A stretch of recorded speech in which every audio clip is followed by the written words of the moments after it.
ভালোই জানি ওখানে মসজিদে লেখা আছে যে এই ছোট শিশুদেরকে যদি না নিয়ে যাওয়া হয়, মসজিদে তাদেরকে হাজির না করা হয়, তাহলে ভবিষ্যৎ প্রজন্মর ব্যাপারে আপনারা ভালো অবস্থায় পাবেন না বলে এইভাবে এটা বলা হয়েছে। আমরাও বলছি এই যে বাচ্চারা যেতে যেতে এই মসজিদের প্রতি অভ্যস্ত হবে, আকর্ষণ বাড়বে, এক পর্যায়ে সে সত্যিকার নামাজি হবে।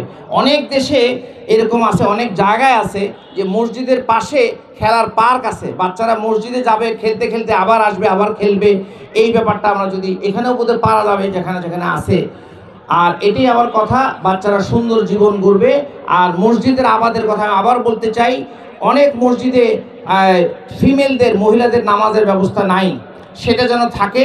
কারণ একটা মহিলা যদি বা একটা মেয়ে যদি, একটা মা যদি ইসলামের সম্পর্কে ধারণা ক্লিয়ার পায়, বিশেষ করে খুতবাগুলো যদি শুনতে পারেন, তার মাধ্যমে পুরো পরিবার চেঞ্জ হতে পারে।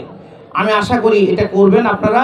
আর সালাত, ইসলামী সরকার যদি কোনোদিন ক্ষমতায় আসে, এই বলা হয়েছে যে মুসলমানরা যদি ক্ষমতায় আসে তাহলে তারা 4টা কাজ করবে।